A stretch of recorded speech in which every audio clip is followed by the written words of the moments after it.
ما هم بأمة أحمد لا والذي فطر السماء ما هم بأمة خير خلق الله بدءا وانتهاء ما هم إن الحمد لله والصلاة والسلام على رسول الله أما بعد ইসলামের ইতিহাসের দিকে তাকালেই আমরা দেখতে পাই প্রতিটি যুগেই দু ধরনের আলিম পাওয়া যায়।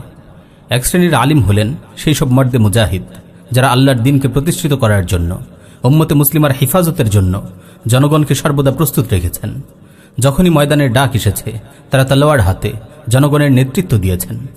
একজন আলিম রাব্বানির ইমাম ও আদর্শ হলেন মুহাম্মদুর রাসূলুল্লাহ সাল্লাল্লাহু আলাইহি ওয়াসাল্লাম, যিনি অন্যদের মতোই জিহাদে অংশ নিতেন। উপরন্তু তিনি বলেন, লাউলা আন ইয়াশুক্কা আলাল মুসলিমিন মা ক্বাআদতু খিলাফা সারিয়্যাতিন তাগযু ফি সাবিলিল্লাহ। যদি মুসলমানদের জন্য কষ্টকর হওয়ার আশঙ্কা না করতাম, আমি কখনো আল্লাহর পথে জিহাদরত মুজাহিদ বাহিনীর পিছনে বসে থাকতাম না। অপর শ্রেণী হল ওইসব আলিম যারা দুনিয়ার লোভে পড়ে দিনকে স্বল্প মূল্যে বিক্রি করে দিয়েছে, শাসকদের খুশি করতে শরিয়াকে বিকৃত করেছে।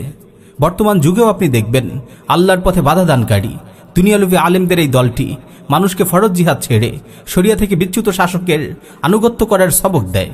ফলে তারা একই সঙ্গে বেশ কয়েকটি অপরাধে লিপ্ত হচ্ছে। ১. মুসলিম রাষ্ট্রসমূহে কাফিরদের দখলদারিত্ব স্থায়িত্বে সাহায্য করা। ২.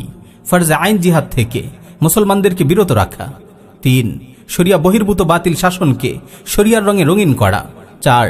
মুজাহিদিনকে গালি দেয়া এবং তাদের ব্যাপারে মিথ্যা অপবাদ দেয়া। এই দুনিয়ালোভী আলেমদের অন্যতম একটি কৌশল হল তারা আপনাকে বলবে জিহাদ ফরজ ও প্রমাণিত এবং এটিই মুক্তির পথ। এতে কোনো সন্দেহ নেই। তবে এখনও জিহাদের সময় হয়নি, এখন প্রস্তুতির সময়, এখন দাওয়াত দেওয়ার সময়। এই নিয়ে তারা আপনার সঙ্গে কঠিন ঝগড়া করবে, দার্সে উল্টাপাল্টা কথা বলে ছাত্রদের বিভ্রান্ত করবে, মুজাহিদদের বিরুদ্ধে তাগুত মিডিয়ার প্রচারিত বিভিন্ন মিথ্যা প্রপাগান্ডা শুনিয়ে আপনার হৃদয়ে মুজাহিদিনের প্রতি ঘৃণা সৃষ্টি করবে। তবে একটি কঠিন প্রশ্ন থেকে তারা সর্বদা পালিয়ে বেড়ায়। সুদীর্ঘ 1 শতাব্দী লাঞ্ছনার পরও কেন কোনো ধরনের প্রস্তুতি সম্পন্ন হয়নি? প্রস্তুতির কত % শেষ হয়েছে? এই প্রস্তুতি কখন শেষ হবে? তাদের কাছে এর কোনো সঠিক জবাব নেই, কারণ তাদের এই প্রস্তুতির কোনো শেষ নেই। বরং তারা প্রস্তুতি নিতেও রাজি হয় না। তারা বলবে আমাদের জিহাদের শক্তি নেই, কিন্তু শক্তি সঞ্চয়ের চেষ্টাও তারা করে না। এটি কেবল একটি অজুহাত ছাড়া কিছুই নয়। আল্লাহ তাআলা বলেন, ওয়ালাউ আরাদুল খুরুজা লাআদ্দু লাহু উদ্দাহ। যদি তারা বের হওয়ার সংকল্প করত তবে অবশ্যই কিছু সরঞ্জাম প্রস্তুত করত। এদের পুরো জীবনের দিকে তাকান, দেখবেন এদের আলোচনায় জিহাদ নেই, এদের দোয়ায় শাহাদাতের আকাঙ্ক্ষা নেই, এদের লেখা কিতাবাদিতে জিহাদ নেই। জিহাদের জন্য শারীরিক ও মানসিক কোনো প্রস্তুতি নেই। বরং দেখবেন এরা ছাত্রদের মাঝে বিভিন্ন সংশয় ছড়াচ্ছে, জিহাদের জন্য নতুন নতুন শর্ত যোগ করছে যার সঙ্গে ফিকহের কোনো সম্পর্ক নেই। তারা আপনাকে ইসলামের বিরুদ্ধে যুদ্ধরত তাগুত জাতিসংঘের আনুগত্যের সবক শেখাবে। এরা বছরের পর বছর নফল হজ করবে, ঘরের টয়লেটগুলোতেও টাইলস লাগাবে, বিলাসী জীবন যাপন করবে, কিন্তু ফরজ জিহাদের জন্য একটি টাকাও নিজে দেবে না, কাউকে দিতেও উদ্বুদ্ধ করবে না। তাদের দায়িত্ব ছিল মানুষের আকীদা শুদ্ধ করা। রাসূল সাল্লাল্লাহু আলাইহি ওয়াসাল্লামের উপর যেভাবে বিশুদ্ধ তাওহীদ অবতীর্ণ হয়েছে এবং যেভাবে সালাফগণ বর্ণনা করেছেন সেভাবে বর্ণনা দেয়া। কিন্তু আফসোস, তারা কিছু বলে আর কিছু গোপন করে। তাওহীদ নিয়ে যখন তারা আলোচনা করে তখন তাদের আলোচনা জুড়েই থাকে সাধারণ মানুষ ও দুর্বলদের বিচ্যুতির কথা। তাগুত শাসকদের ইসলাম থেকে বের হয়ে যাওয়া, ইহুদি খ্রিস্টানদের সাথে তাদের সখ্যতা ইত্যাদি তাদের আলোচনায় আসে না। আশ্চর্য কথা হলো, বিগত 1 শতাব্দী কাল ধরে মুসলিম বিশ্ব ভিনদেশী আগ্রাসনের শিকার। ক্রুসেডারদের এই সামরিক উপস্থিতি আন্তর্জাতিক রাজনীতিতে হঠাৎ কিংবা তাৎক্ষণিক ঘটে যাওয়া কোনো ঘটনা নয়, বরং তা 100 বছরেরও বেশি সময়ের নিরবিচ্ছিন্ন গোলামির ফল।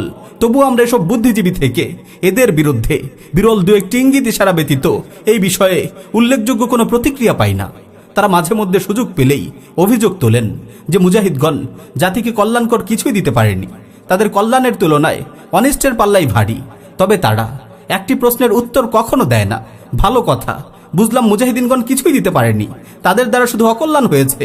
তো আপনাদের প্রস্তাবিত জিহাদের পদ্ধতি কোনটি, যেখানে ক্ষতি নেই, শুধু লাভই লাভ? তাদের জবাব হবে জিহাদ ছেড়ে দাও। আপনি যখন তাদের প্রশ্ন করবেন, আচ্ছা আমরা ধরে নিলাম মুজাহিদিনগণ জিহাদ থেকে বিরত থাকলো, সবাই ময়দান ছেড়ে ঘরে এসে আপনাদের মতো ঠায় বসে রইল, তখন কি ইসলামের শত্রুরা মুসলিম উম্মার উপর সীমালঙ্ঘন করা থেকে বিরত থাকবে? ফিতনা ফাসাদ কি উধাও হয়ে যাবে? ইহুদিরা কি ফিলিস্তিন ছেড়ে চলে যাবে? ইসরায়েল কি ফিলিস্তিনকে ইহুদিকরণ, মসজিদে আকসা ধ্বংসকরণ, গ্রেট ইসরায়েল প্রতিষ্ঠাকরণ বন্ধ করবে? আরাকানে কি মুসলমানরা তাদের ভিটেমাটি ফেরত পাবে? কাশ্মীরে কি আজাদি ফিরে আসবে? ভারতে কি মুসলিম নিধন বন্ধ হবে? উইঘুরের মুসলিমরা কি তাদের জীবনের নিরাপত্তা পাবে? ধর্মনিরপেক্ষতাবাদীরা কি তাদের ভ্রষ্টতা থেকে ফিরে আসবে? অশ্লীলতার প্রচারকারীরা কি তাওবা করে ভালো মানুষ হয়ে যাবে? তাগুত শাসকেরা কি তাদের গদি ছেড়ে দেবে? জেলখানার দরজাগুলোকে কি খুলে দেয়া হবে? তাদের জল্লাদগুলোকে কি মানুষ হত্যা থেকে বিরত রাখবে? তারা কি এই কাজগুলো করবে? এর কোনোটাই কি বাস্তবায়িত হবে?